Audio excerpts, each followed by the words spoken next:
Okay, that's been updated. Yeah, it wasn't like OBS wasn't picking up my mic at all when I like got onto this. I was like, "What's going on?" I was freaking out for a second. It's fine now. I fixed it. I think I fixed it. Well, OBS is picking up mine. I don't know about if anybody can hear me. Okay. Um.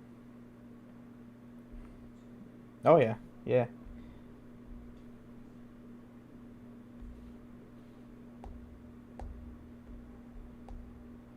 Go ahead and tweet this live.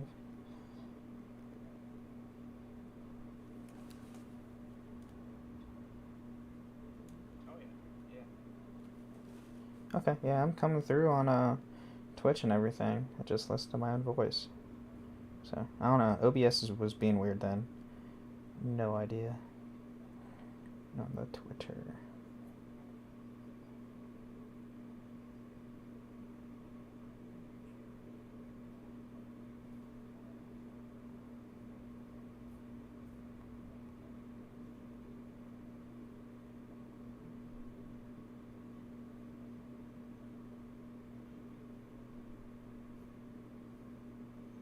Retweet. Okay. Yes, I know I retweeted my own tweet. Thank you, Twitter. Yes, Twitch, thank you for letting me know I went live. God. Getting all the notifications for me putting out notifications. Alright.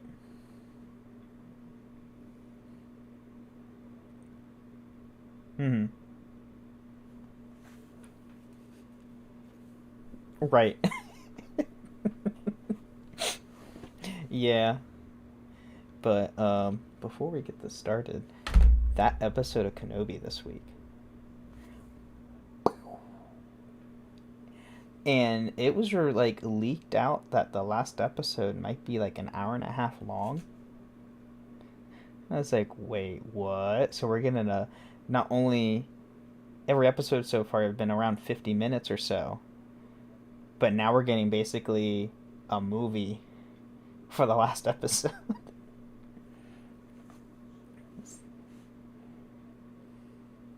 God, that's so good. It's so good. But all right. You ready to start a podcast? All right. This podcast is part of the Robots Radio Rocket Club, a program designed to help all podcasts reach their full potential. For information about joining the Robots Radio Rocket Club, check out robotsradio.net. Welcome to Holocron Histories, Star Wars Canon versus Legends, where we're going to take a deep dive into the lore of the Star Wars universe.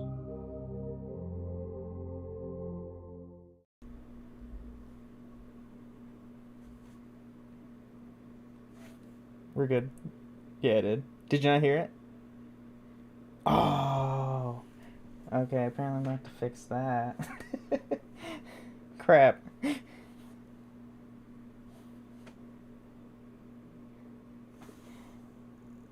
Yeah, I guess.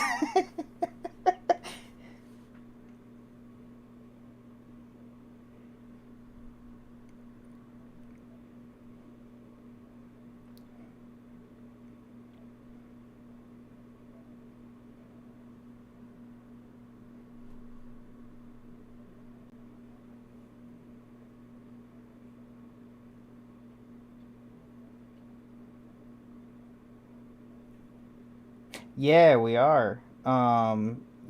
We did all the major factions. We're doing all the like smaller factions per se, but are still very important to the Star Wars universe. Last week we went over the Bounty Hunter Guild, which has a very strong ties to prevalent like a lot of the current ongoing stuff with Star Wars. This week, though, we are going over the Hutt Cartel, which is everybody's favorite crime syndicate. And notice the sarcasm in that. I hate the Hutts.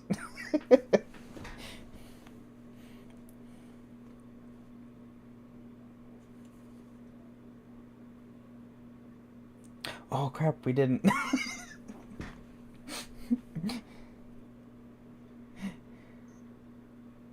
And I am Ben of Temeria, another host on this show. We're all backwards today. We apologize.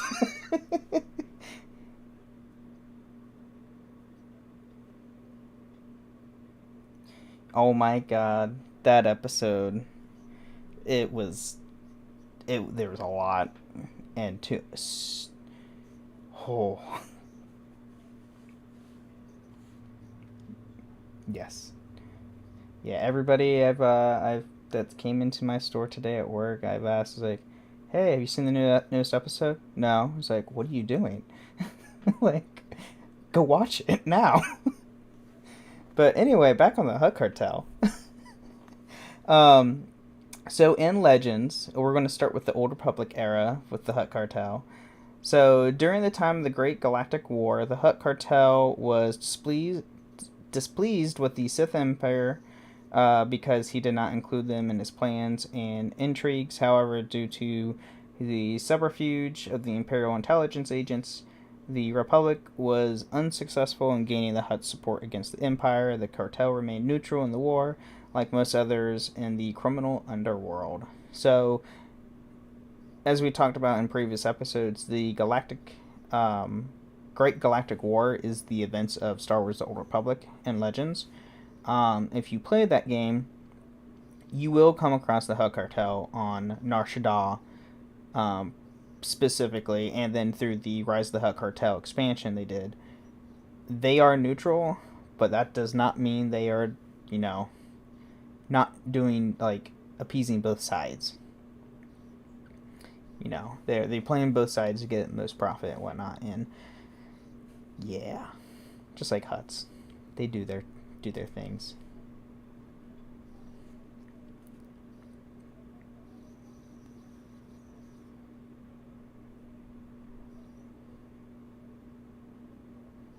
Correct. Yeah, Hutts in general. Yeah, the Hutt homeworld is Nal Hutta, where Nar Shaddaa is just a moon of,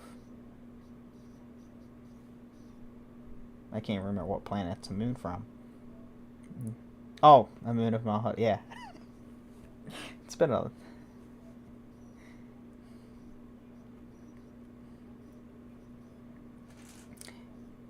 yeah. I'm not even gonna try and do Hutties. Like that's too much for me. But during the Cold War, the Hutt Cartel owned and ran the HoloNet in the Network Access Division on Nar Shaddaa, which was operated by Cabrera, which is another Hutt. Um, in 3638 BBY, the new Supreme Mogul Toboro led the cartel's invasion of the planet McNeb, and Imperial and Republic forces began to arrive on the planet with their own agendas. So that is another, I think. I know you go to McNeb in the Old Republic MMO. I believe that's something you do. I think that's part of the Rise of the Hutt Cartel. I'm pretty sure, but I could be completely wrong. I can't remember on the top of my head. So yeah, I mean, Hutts do their Hutts things. They invade other planets, try to take resources, try to make the most profit as possible, and they don't care what kind of business they do. They'll run spice. They'll run, you know, bounties. They'll do slavery. They do everything.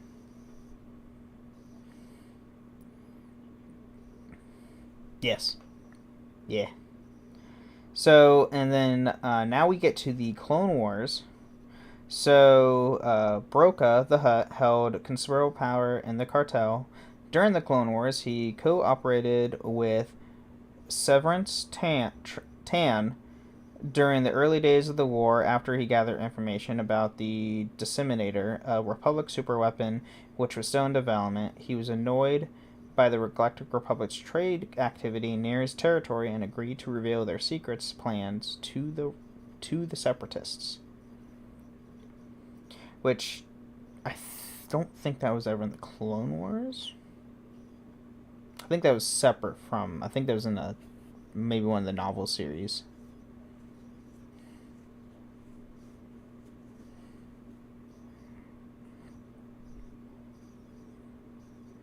Yeah. So he lost most of his forces except a few mercenaries for turning against Jabba. Instead, he was protected by the Separatists. As a reward, he would give them information about the Devastator, provided that Tan destroyed the Republic spaceport. After he destroyed the spaceport, Broca gave her the information she needed. And, yeah, then, everybody's now going against Jabba's lead when Jabba is he's prominent on Tatooine, but he does basically run the Hutt Cartel.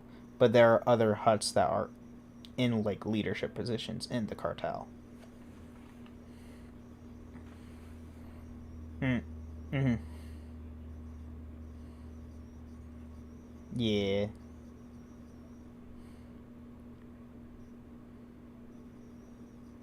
Yeah. Yeah. And then Broca was later killed by Republic forces during the Second Battle of Tatooine. The Republic was deeply encouraged to do so by Jabba the Hutt after he offered them a 5,000 Nova Crystal bounty to kill him. During the battle, Jabba assisted the Republic General Echu Shinjan. And yeah, Jabba wanted him dead. Which doesn't surprise me one second.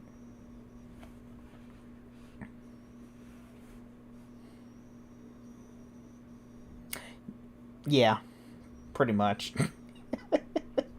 Like, everybody who's came across Jabba and ticked him off ended in a very bad manner. I mean, Han got frozen in carbonite. Most people died or be fed to his rancor, one of the two. And then, Leia comes around and kills him. So, yeah. If nobody, like, yeah, Return of the Jedi, come on, guys. So then we get to the Galactic Civil War. So during the time of the Empire, the Hutt Cartel had a monopoly of smuggler employment. Although the Galactic Empire did not tolerate lawlessness, they nonetheless were cautious with dealing with the Hutts due to the latter party playing an important role in the Outer Rim's economy, and as such, any direct actions to shut down the smuggler trade required clearance from Imperial High Command beforehand.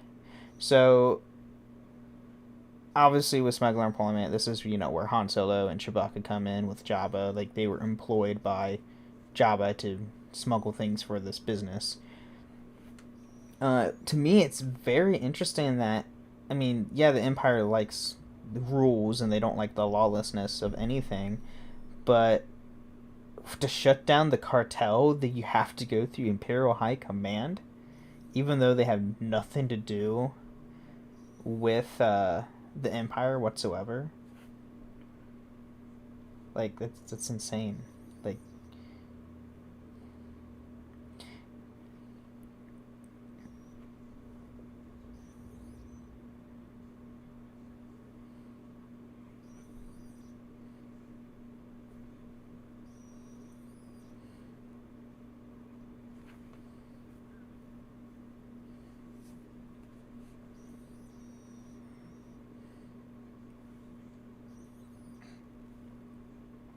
yeah.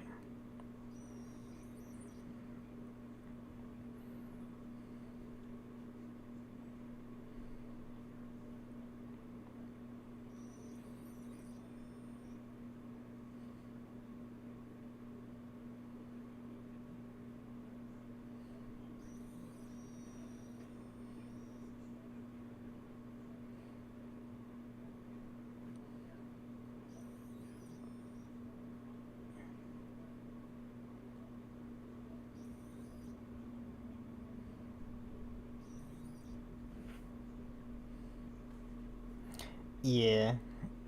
An entire Rim's like economy is based on illegal activity.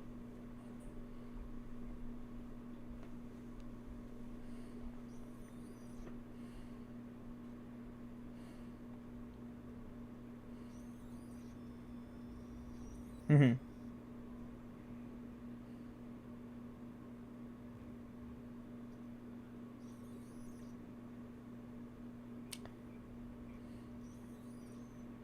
Good point.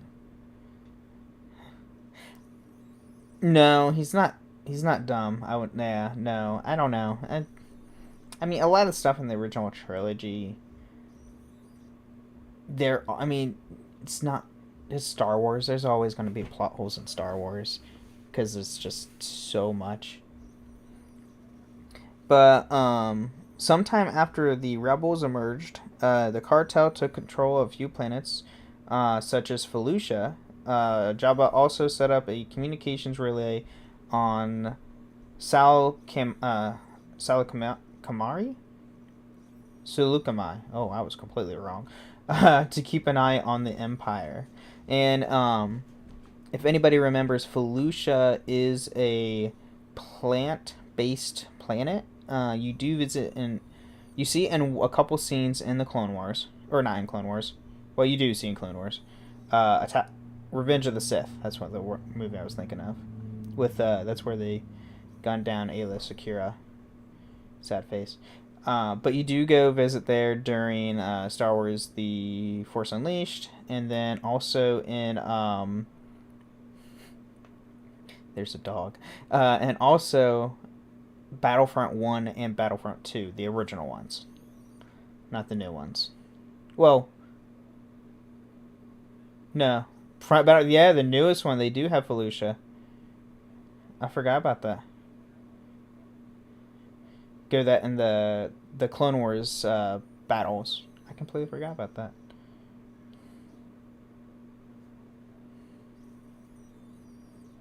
Mm-hmm.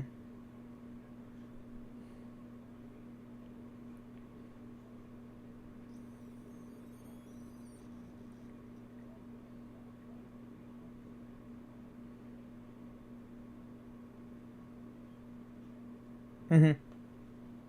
That is correct.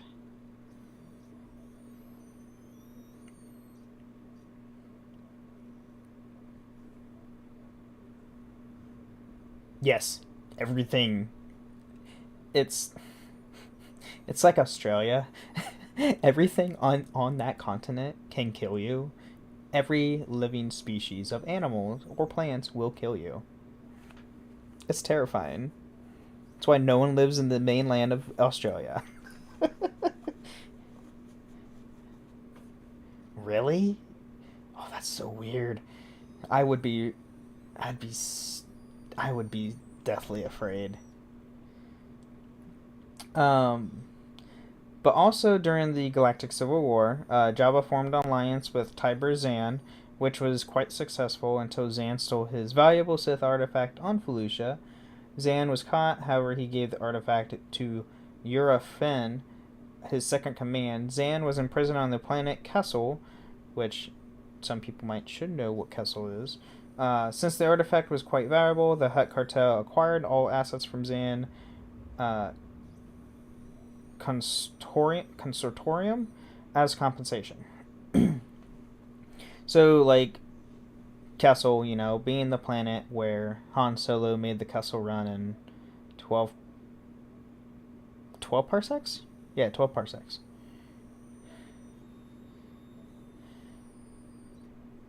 Yeah. Time. Yep. I think it's.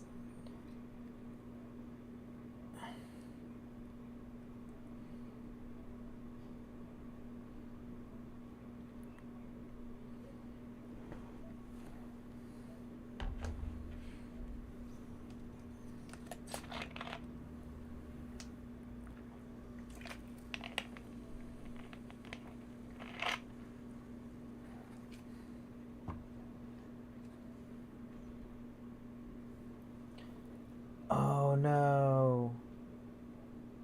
She said that your audio's not coming through.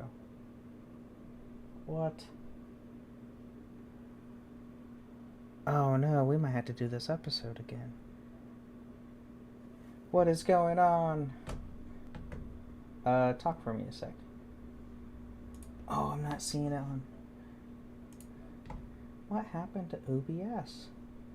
Something happened, guys. I don't know what happened.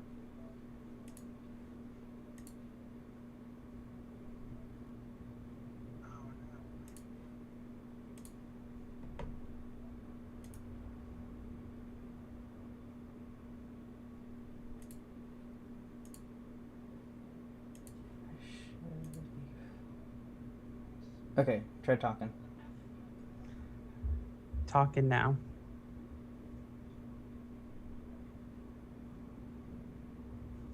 Check, test 1, 2. I'm picking it up. Technical difficulties. Number 7. Yeah, number 7. Things are not going well with OBS with NB and my computer today. I don't know why. I'm picking it up on you now. Chat, can y'all hear me? Can you hear that dog? Well, I sure can hear it. Oh, okay, it's good now. What the heck? Alright, can you hear this? Did you hear that? No? Oh my god, what is going on?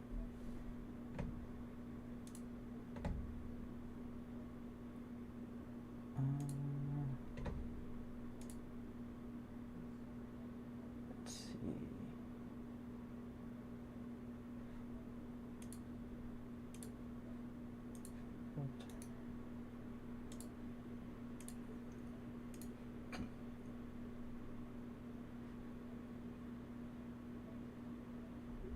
Is it something that's like not communicating with Twitch?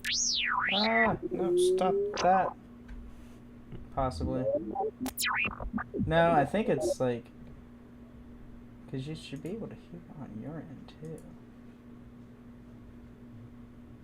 Cable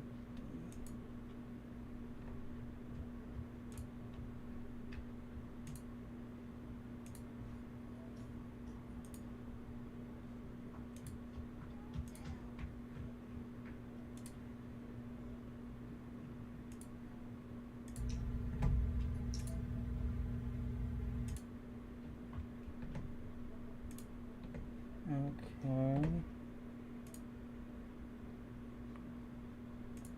Hello? Can you hear me? Okay. I can hear you.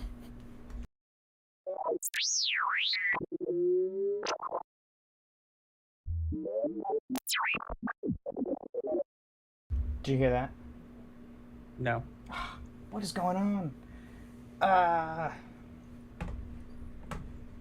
This is frustrating. Like, this is properties. That should be fine. I don't know what happened to my computer.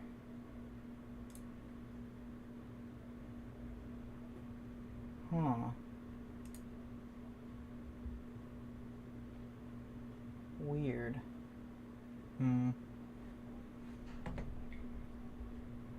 I don't like this.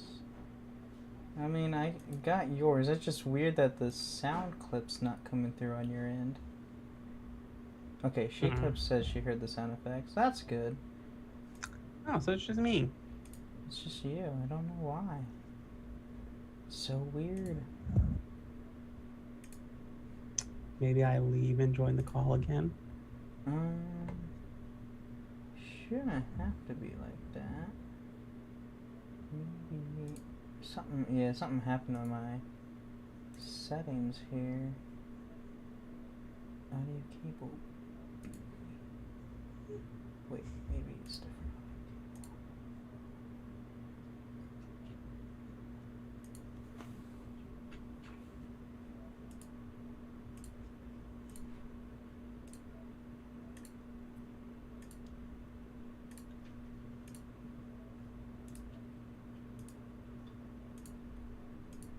Yeah, like I'm looking at some of my stuff here and it's like filters is like random.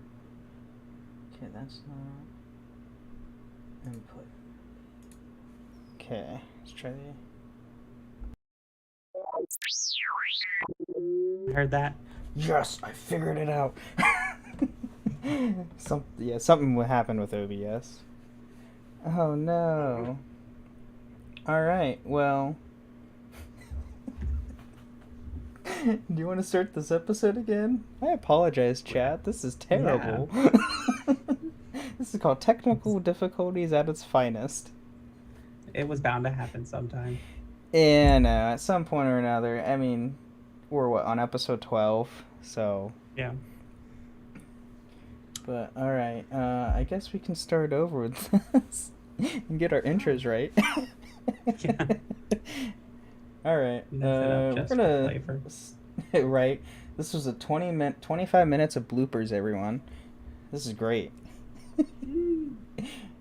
Alright, let's try this again. Alright, here we go. This podcast is part of the Robots Radio Rocket Club, a program designed to help all podcasts reach their full potential. For information about joining the Robots Radio Rocket Club, check out robotsradio.net. Welcome to Holocron Histories, Star Wars Canon versus Legends, where we're going to take a deep dive into the lore of the Star Wars universe. Hello and welcome again, or for the first time, to the Holocron Histories podcast, where we talk about all things Star Wars, Legends, and canon. I am your host, co-host, Teacup, or Austin. And I am your other host or co-host, Ben of Temeria. Yeah.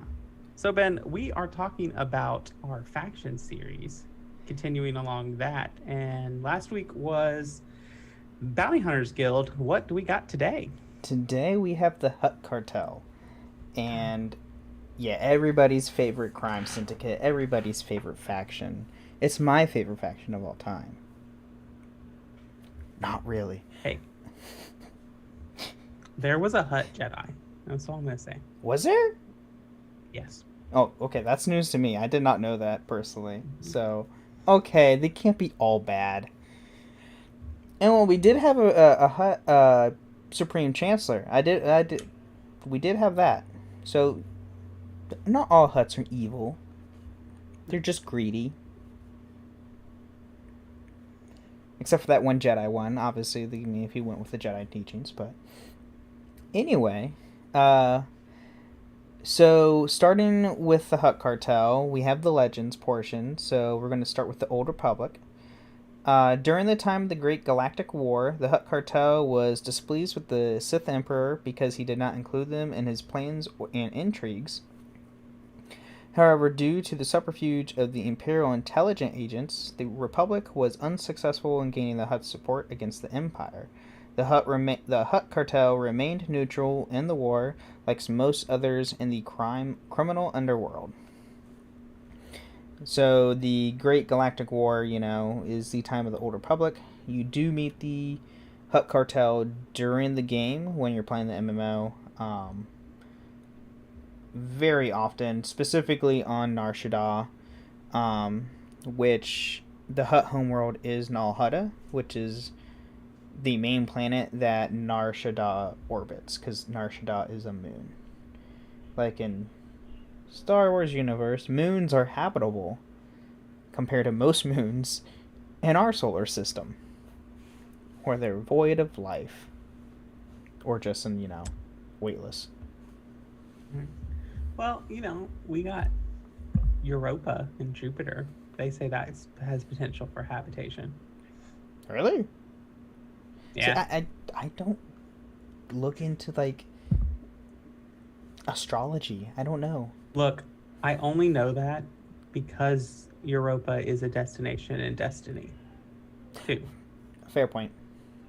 And so I looked it up to see how plausible is this. They haven't found any life, but they theorize that it's possible. I guess the same goes with the Mars. Building blocks are there, I guess. Yeah, a good point. God, Destiny 2. Such a good game. Such a game. Such a game, exactly. So, continuing, during the Cold War, the Hutt Cartel owned and ran the HoloNet in the Network Access Division of Nar Shaddaa, and which operated by Karuba. Karuba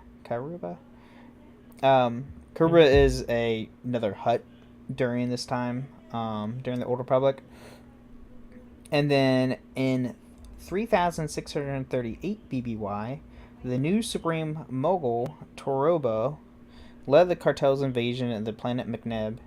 The Imperial and Republic forces began to arrive on the planet with their own agendas.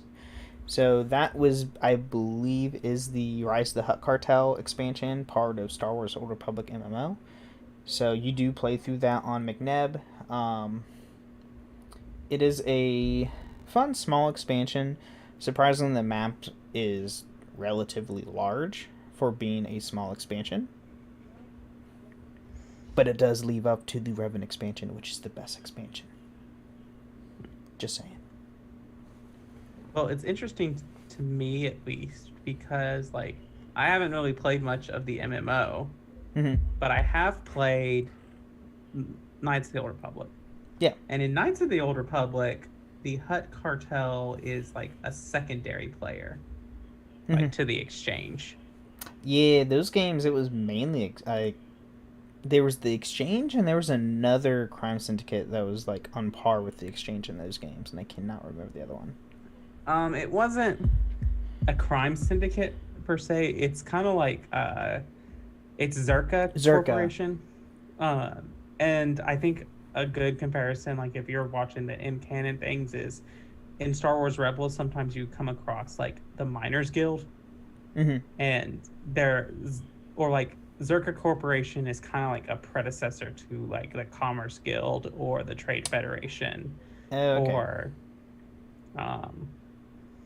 yeah, so they're like developers that go to planets and develop them, and you encounter them in KOTOR 1 and 2. On KOTOR 1, they are working, you encounter them on almost every planet except for Manan. Because, yeah, Manan was very...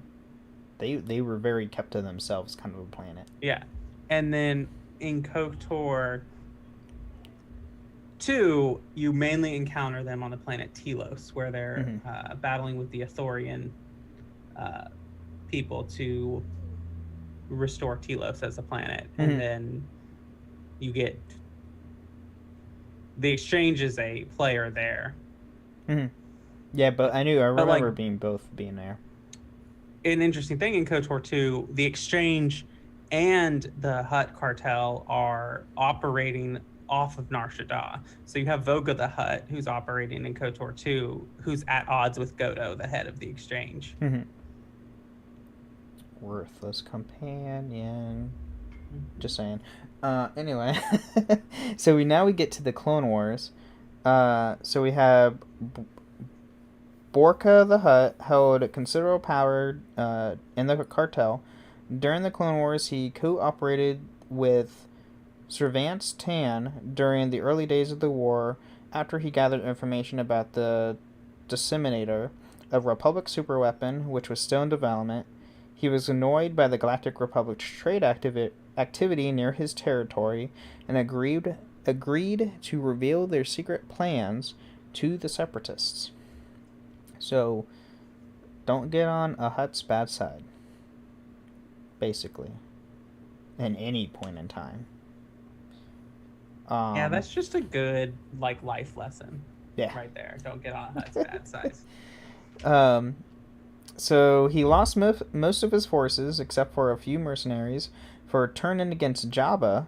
Instead, he was protected by the Separatists. As a reward, he would give them information about the Decimator, provided that Tan destroyed the Republic spaceport. After she destroyed the spaceport, Broca gave her the information she needed. So, also another thing, don't cross Jabba, because Jabba will go after you, as we all should know from the films. And then Broca was later killed by Republic forces during the Second Battle of Tatooine. The Republic was deeply encouraged to do so by Jabba the Hutt, after he was offered them 5,000 Nova Crystal bounty to kill him. During the battle, Jabba assisted the Republic General Eschew Shinjan. So, yes, don't cross Jabba or you die. Yeah. It's interesting to me, like, the second battle of Tatooine, when, like, Tatooine's in the Outer Rim and beyond the Republic, and so, like... Yeah, it's super weird. Like, during most of the Clone Wars, I mean, there's activity in the Outer Rim, but, like, the Republic or either the Separatists don't really mess with the Outer Rim too much. At Right, because least they Hutt don't territory. they just need the like hyperspace lanes that Mm-hmm. run through there. Yeah, they typically, I remember, don't they typically made deals with, I know the Republic, I think, went and made deals with Jabba just to use the hyperspace lane specifically. Oh yeah, that's the whole premise of the Clone Wars movie. Yeah. So, Is that deal with Jabba the Hutt? yeah. Fun times with Jabba. Fun times. And then now we get to the Galactic Civil War.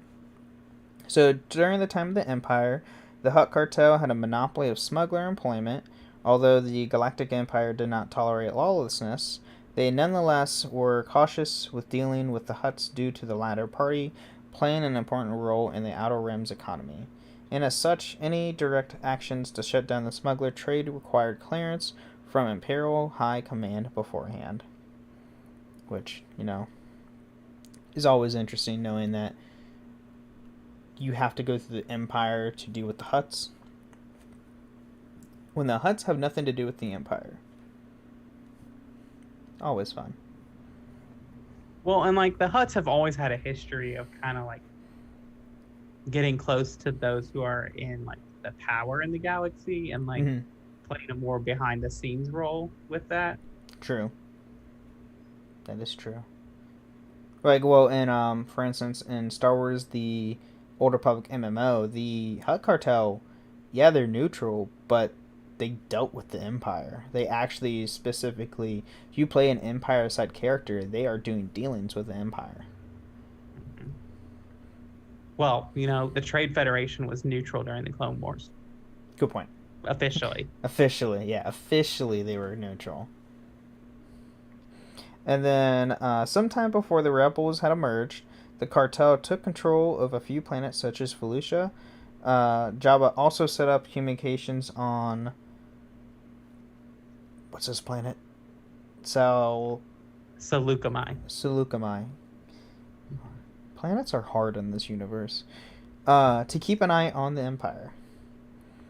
And as y'all know, Felucia does, come up on through multiple mediums in Star Wars, such as Revenge of the Sith with Aayla Secura. We do see a few arcs with Felucia. We do see a few arcs of Felucia in Clone Wars.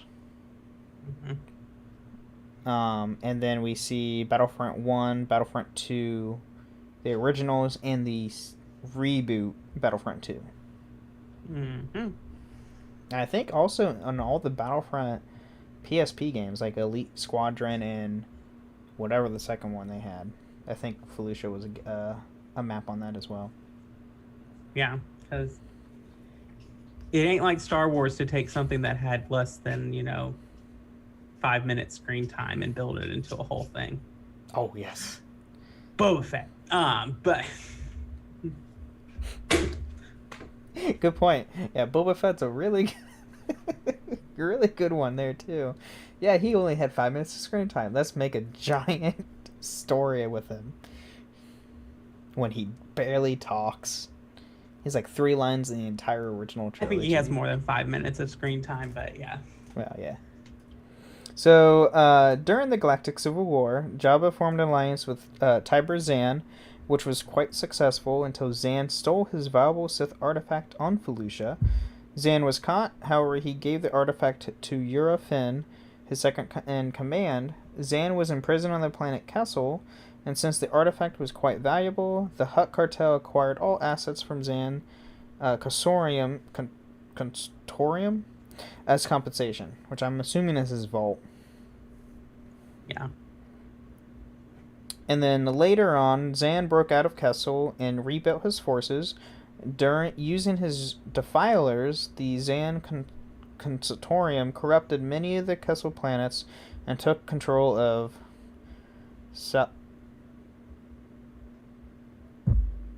the Salakamark, whatever this planet. Saleucami. Saleucami. God, I guess. So Sulukama. think of it like the EU in there is like just an oo sound. Think of it as a double O. Saluka. My. Gosh. Can't make this simple. This conflict lasted into the ground battle on Hypori when Tiber forced Jabba to give up his holdings on Hypori and Silicamai. This left the cartel crippled but not destroyed and allowed the Zan Cantorium to grow unhindered. So I'm assuming that is actually not a vote, that is his organization. Mm-hmm. So, yeah.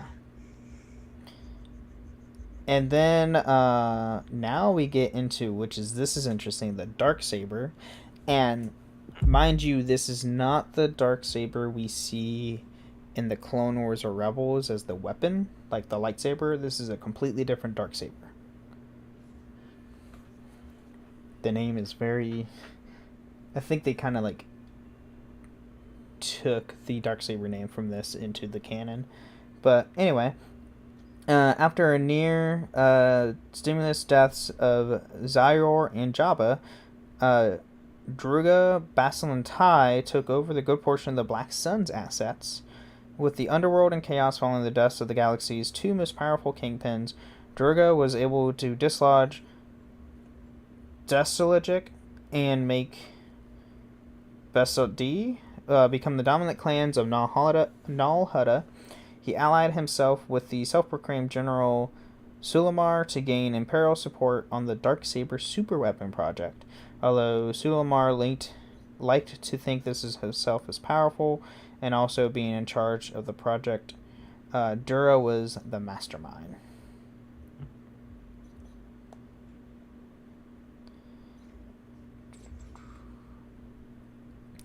And then also unknown to Druga was the fact that Solimar was also a lousy Imperial technician.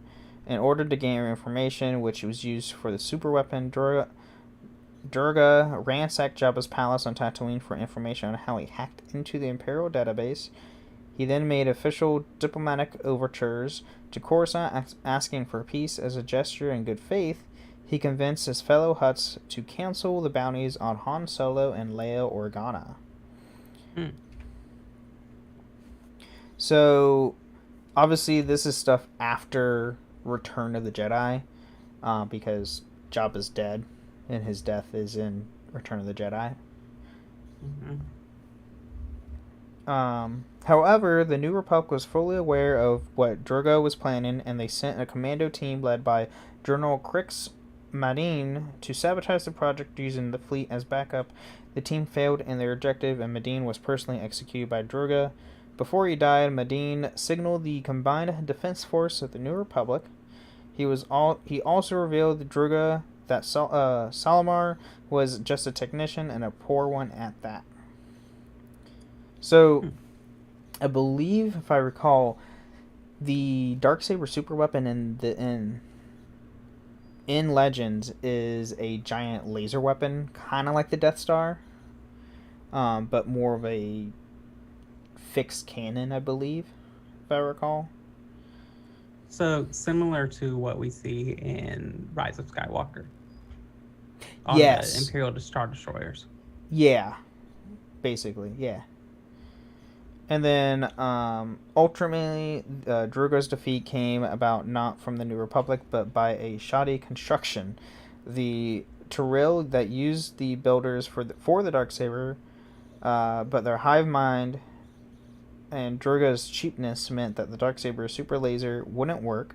The ship broke up, and a hail of asteroids finished off the super weapon, killing the Hutt. So he was cheap. So he used cheap material, and the workers he used were hive mind. So they all communicated as one and didn't do what they needed to do. It's just a terrible death. It's like, that's the way you go. It's like, oh yeah, you have shoddy craftsmanship. Yep, that's how you go. Sorry, it wasn't some grand scheme. And then after Druga's demise, the leadership of the Bersadi clan was claimed by the Hutt crime lord Broga Brasadi Diori. God, Hutt names are something. Overall, the Darksaber project was viewed as a failure by the Hutts, and the mention of Drogo's super weapon was used as an insult to insult the Brasadi Krajik by the members of other clans. At the same token, the Hutt species as a whole suffered by association with the Darksaber from ridicule by other species. So, yeah. That ended in failure and basically became an insult for their race. Go figure. But anyway, that's what we have in Legends. Yeah, it's definitely a lot. A lot happens with the Hutt Cartel. They don't really start off as a major player in Legends, but they kind of build up their way there. Yep, that they do. In the KOTOR games, the old Knights of the Old Republic, you do meet several Hutts, being Voga the Hutt. There are 2 on the starting planet in KOTOR 1. And then there's one on Tatooine when you go to Tatooine on KOTOR. There's always one on Tatooine. Yeah. You know, for the longest time until I played KOTOR 2, I thought like the Hutt's homeworld was Tatooine. That's fair. I mean, I don't know when they introduce Nal Hutta. Because it's not in the original film, so you don't know where Jabba's from. Right. Like, they don't, like, really tie that around really anywhere. They don't tell you where any planet is, where a species is from, except for, like, when you see them, like the Ewok or the Wampa or something like that. When they were first introduced. Yeah. Yeah. Chewie, we're never told what planet he's from. We don't find that out till the prequels, really. Yeah. And then, like, with...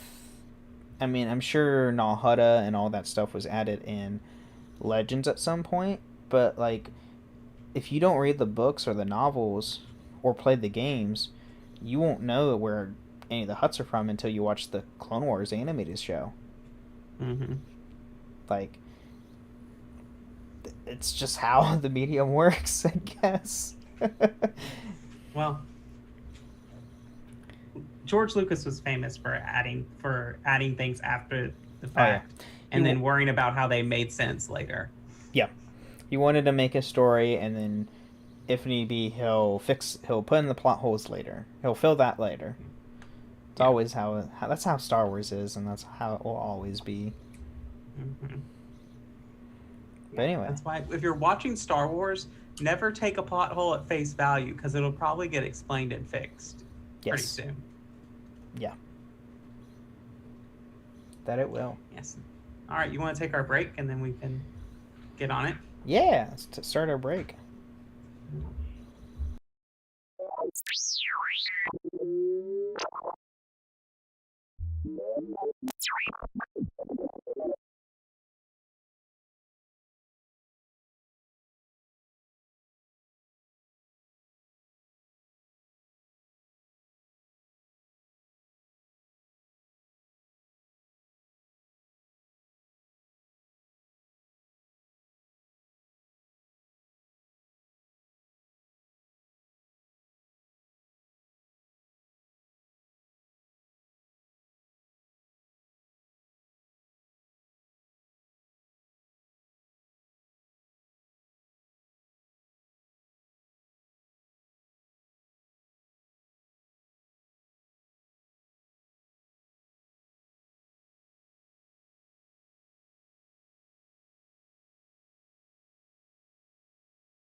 I'll never get over that scream. It's iconic. Yeah, I love that scream. All right, so now we have in the canon of things. So we actually are going to start in the High Republic era. Um, so during the era of the High Republic, the Hutt clan was not blind to the danger of the swell peace of prosperity spreading throughout the galaxy.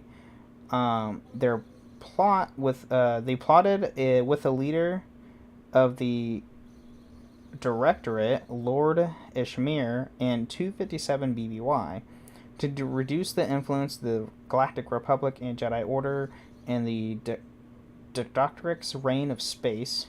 This plan was triggered by the Iram Iroa crisis, which is still new to me, which successfully collapsed the Doctorate as had been for the Hutt plan all along. They now had no major criminal rival in the region, opening the path for the future operations. So, yeah.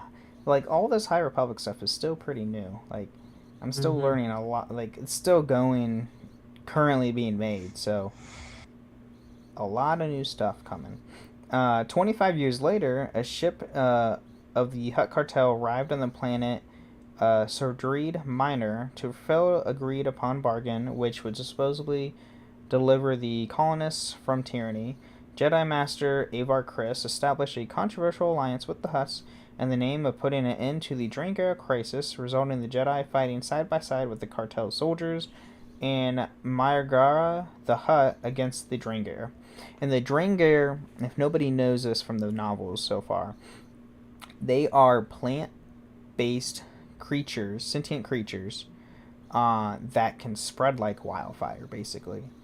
They can multiply rapidly. They are plant-based, so they can be anywhere they need to be in any planet, any ecosystem whatsoever.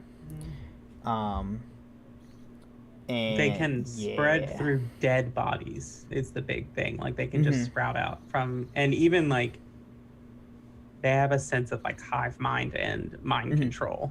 Yeah. Even over like force sensitives, which is terrifying. Yes.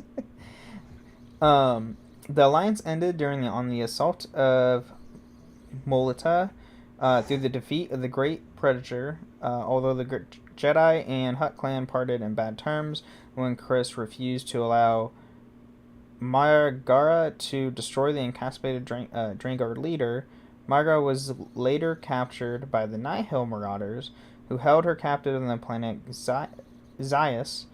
During an ensuing Jedi operation, she revealed that presence of undercover Jedi Creve Trennis in the name of saving her himself, but Myrgara was quickly murdered by Nihil Tempest runner Laura D.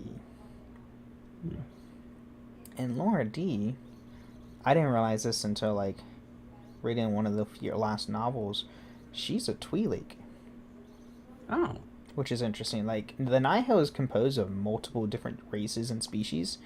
The only, like, Marshawn Rowe, the leader of the Nihil, is the only person we don't know what his race is. We do know, kind of, but, like, during celebrations, they even said, like, oh, yeah, you don't know his race. We haven't really explained it yet. Because they did show him, and he's like, what is that? Anyway, now we get to the late Republic era. So this is the time of the prequels. So episodes 1 through 3 and all that fun stuff. During the final days of the Republic era, Jabba the Turan, Jabba the Hutt, see, Hutt names are hard, and his fellow Hutts were known to preside over Tatooine's pod races. Notably, during the invasion of Boo, Jabba was present when the human slave Anakin Skywalker won the Bonta Eve Classic, and what was considered a momentous event. Jabba was also possibly at the event for business, as the hologram image dictating Jabba's pain bounty hunter Ayura Singh after the crash of the pod racer Neva Cree was acquired by Police Inspector Tan Devo. The image displayed two of Jabba's henchmen pulling Kree out of the pod racer. So apparently a bounty hunter was after one of the pod racers when he crashed. Does surprise me that Aura Singh's involved in that. Yeah. She was the one that could like shapeshift herself, right? No, that's Sam Wessel. That's who you're That's thinking Sam of. Wessel. Aura Singh is the one who had like the radio antenna thing in her head. Oh, yeah, okay. Yeah, she's in an episode with Boba, like a lot of the clone arcs with Boba. Okay. And then all identifying marks were scrubbed from the hologram, so it was unclear if it was legitimate. If it was true, it suggested Singh and Jabba had a hand in what happened to Key. Devo also developed a theory that Farwan and Glot, the original manufacturers of Kree's pod racer, had hired Singh so they could acquire the pod racer's customization secrets. That's nifty. Interesting. By the Separatist crisis, the influence of the Hutts was great enough to warrant a political faction of the Galactic Senate of the Galactic Republic, the Militarists, to advocate for a standing, centralized military to check Hutt expansions, pirates, and organized crime. The Hutts, nor any other criminal organization, never established a presence on the small room of Rada, so they understood the majority of its surface could not be used for farming. So, that's interesting. I kind of figured, I mean, they wanted a centralized, like, police force, but, that never happened. It's so interesting where that is, like, in the Republic's history, because by the time of the New Republic in canon, like, that same debate is what's happening and driving in the New Republic Senate of whether or not you should have a centralized military or allow each planet to have their own kind of military. Yeah, it's an ongoing process. Now, also during the Clone Wars, the Hutt's powers over the Outer Rim caused the hyperspace lanes to be sought by both the Galactic Republic and the CIS. The chaos of the war allowed the Hutts to seize opportunities it provided to expand their influence to far reaches of the galaxy. In particular, the Hutts extended Hutt space from its traditional holdings in the Outer Rim all the way into the expansion region to the edge of the Mid-Rim. So, Hutts like to keep their stuff and get more. They're greedy. Yep. And then, with Republic forces busy engaging Separatist forces elsewhere, it was left to inadequate local system governments to defend themselves against Hutt influence. However, much of the Hutt's territorial expansion was itself contained by large swatches of Separatist space. So, in the time like them expanding, they weren't even close to Republic space. So every time they expanded, it's always the Separatists. So the Separatists are the ones trying to defend themselves. Mm-hmm. And then also during the war, the Black Sun and the Pike Syndicate were considered rivals to the Hutt clan, which we will talk about those later. Yep. Early into the war, Rhoda, the son of Jabba, was secretly kidnapped by the Separatists, orchestrated by the Sith Lord and head of the state, Count Dooku, with the help of Jabba's uncle Zero. The plot was meant to discredit the Jedi Order and scuttle negotiations between the Republic and the Hutts, as well to make it look like the Hutt clan was going to be wiped out. But his nemesis, Jedi Knight Anakin Skywalker, and his Padawan Ahsoka Tano were able to rescue Rhoda from the Separatists, which you see this all in the Clone Wars. Mm-hmm. And how everybody will hate Zero. Pretty much. Anything with him is just terrible. Yep. And then the crime lord had promised his support to whoever returned his son. And when Jabba's uncle Zero was revealed to have schemed Rhoda's kidnapping with Dooku so he could take control of the Hutt clan, Jabba pledged his support to the Republic. The treaty allowed the Republic to navigate essential Hutt hyperspace lanes and circumvent separatist space while providing the Hutts with key trade routes within the Mid-Rim territories. Treaties between the Hutt Republic and Hutts also had the unintended effect of legalizing Hutt operations. So, making a treaty with the Hutts also, legalized all their activities, which is not good. And then, at another point in the war, Jabba hired bounty hunter Cad Bane to get information on the Senate building of Coruscant. After getting the information, the Grand Hutt Council hired Bane to free Zero before he revealed the Council's records, which were kept in a hollow diary on Teth, to the Republic Senate in exchange for his freedom. And, we all know Cad Bane. If you ever watch Book of Boba, he does make a fine little appearance in live action in Book of Boba. He is probably one of the best bounty hunters next to Boba Fett. In Boba Fett's prime.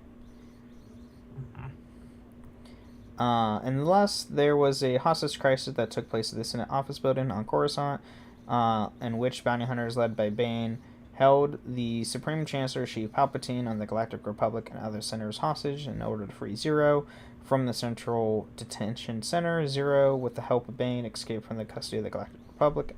However, two Jedi Masters, Quinlan Vos and Obi-Wan Kenobi, found him dead on Teth after he was killed by his lover, C.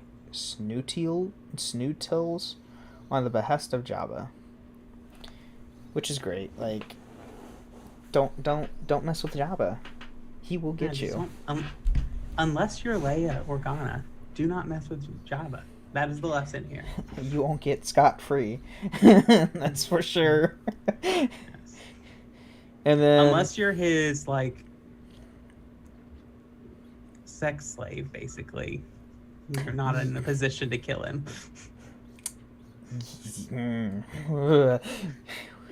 We'll move on. Yeah. It's a terrible image. Crime raids on Mandalore. Near the end of the Clone Wars, the Shadow Collective, an organization led by the renegade Sith Lord Maul, landed at the Hutt Cartel in Nar Hutta to gain the backing of the Grand Hutt Council for their coup on Mandalore. In the council chamber, Maul, Savage Opress, and Pre Vizsla asked for Hutts to join them in the promising to spare their lives in exchange for the Hutt territories. So, Maul being as shady and sneaky as he is with a Shadow Collective, trying to get Hutt help. Yep.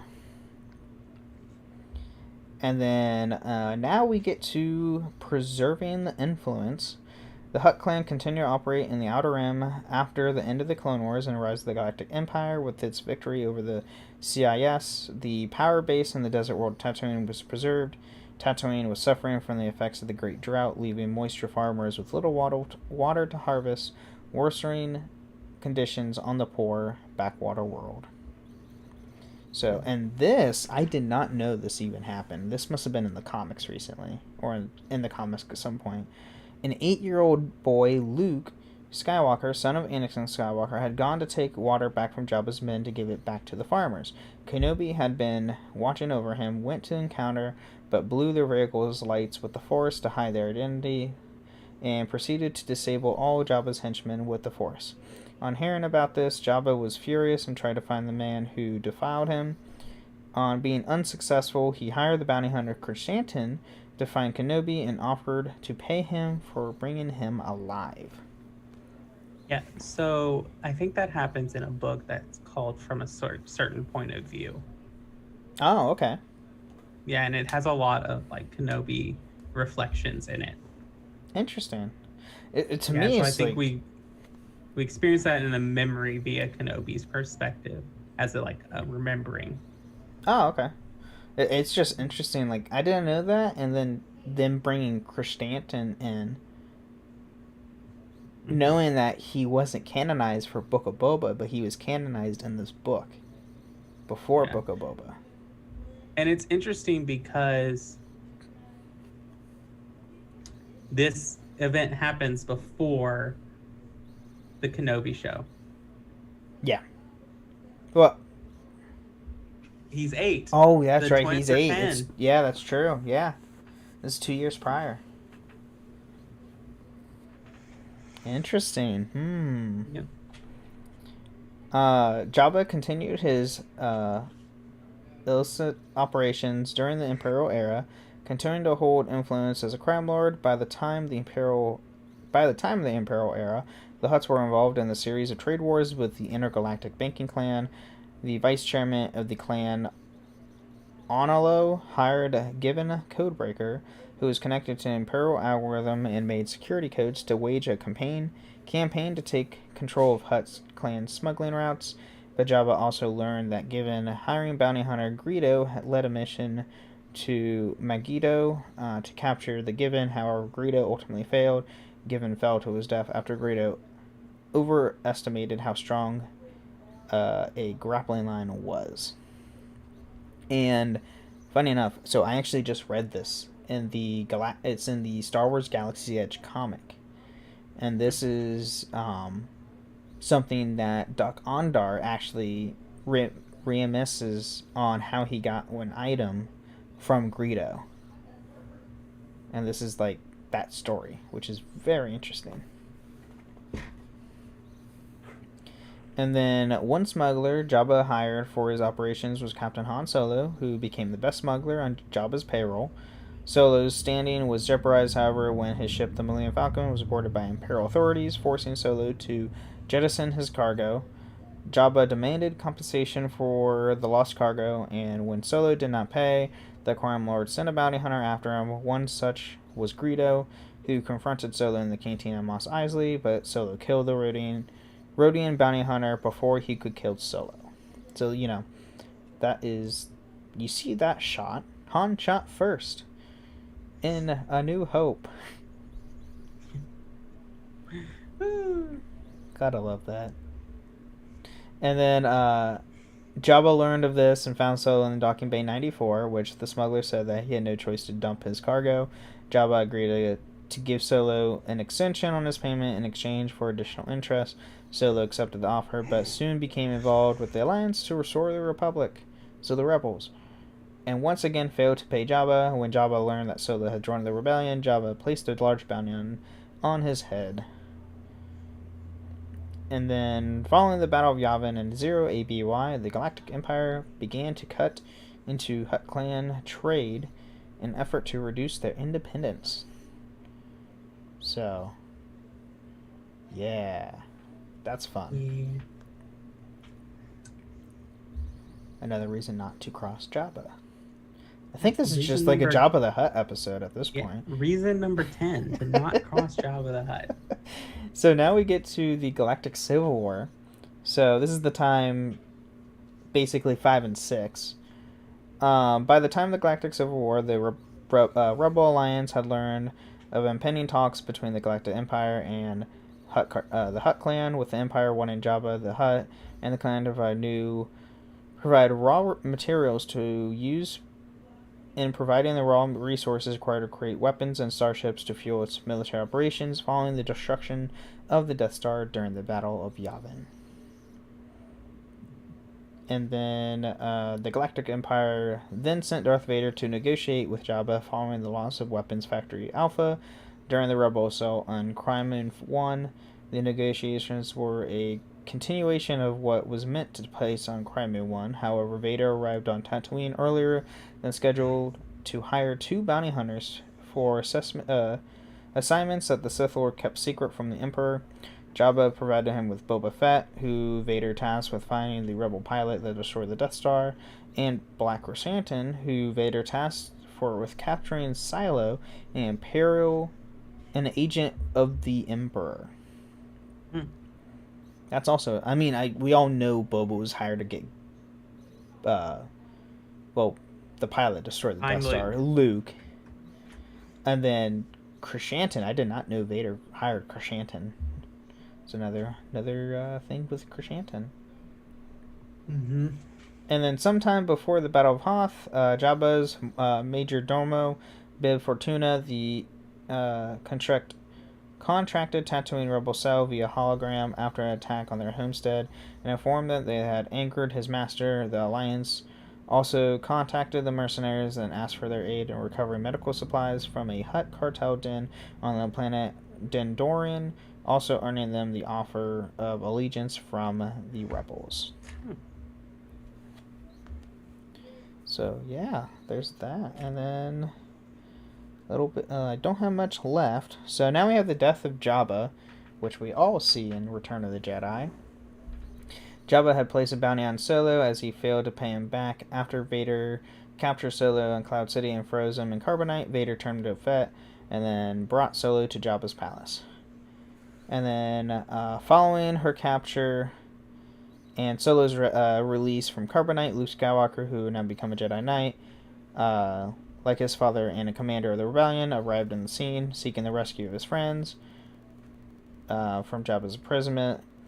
Jabba refused to agree with Skywalker's bargain and said, try to execute him via the Rancor. Skywalker defeated the Rancor, which led to Jabba's attempt to mass execution of Skywalker, Chewbacca, and Solo, the Great Pit of Khartoum, only to have Organa strangle Jabba to death using her own chain. Which we see. Yeah. Which goes into it. You can cross Jabba if you're Leia Organa. Yes. She's the only one that, didn't die and ended his life. In the immediate aftermath of Jabba's demise, the other Hutts had the wreckage of the Cortana search in order to determine the exact neighbor of Jabba's death, and so a debate over the matter of his will. What they discovered was a hollow recording of Jabba's last moments at the hands of Organa. Through the footage began to circulate among other exclusive circles. The Hutts hunted down most copies of the vendor, eager to prevent proof of their own vulnerability from circulating. Mm-hmm. And then after Jabba's demise as well, the Hutts were left to determine who would fill Jabba's seats and take reign of the criminal empire. Several months after Solo's rescue, a decision had yet to be made.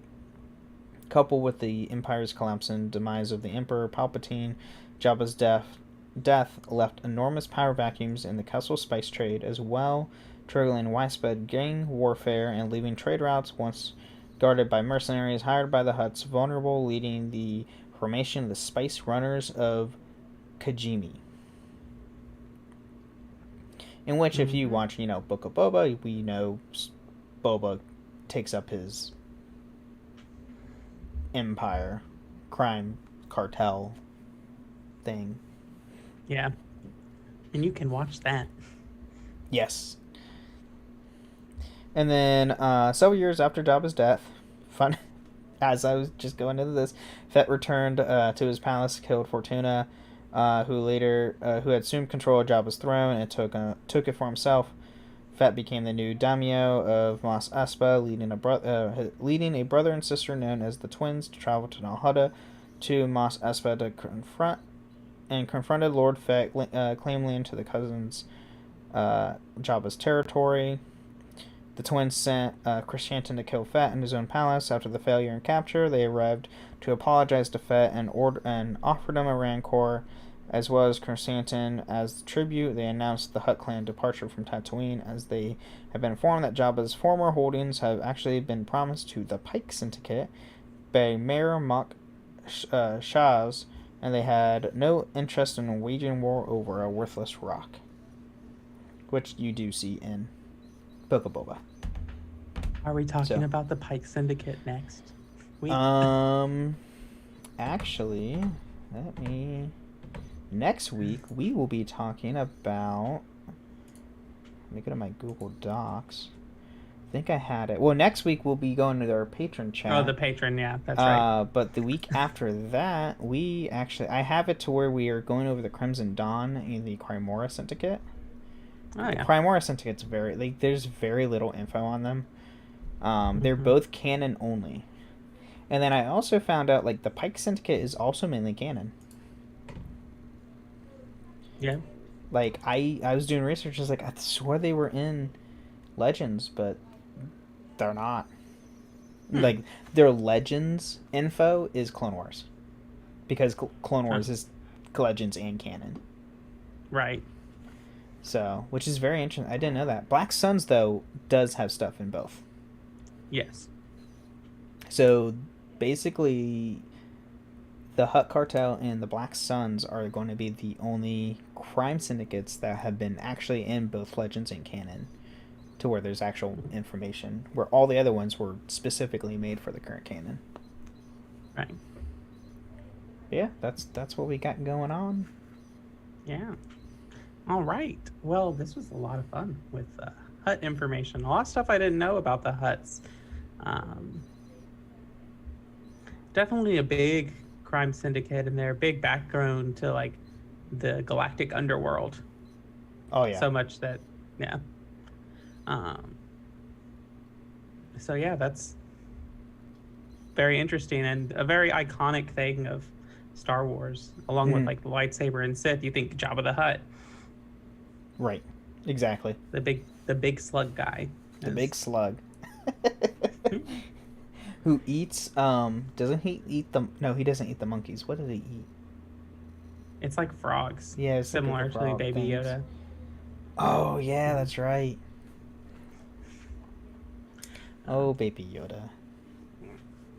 Anyway, you got anything else to add? No, I think that's it for this week. All right. Well, thank you for listening. We will see you next week. And may the Force be with you. Thank you for listening to Holocron Histories, Star Wars Canon versus Legends.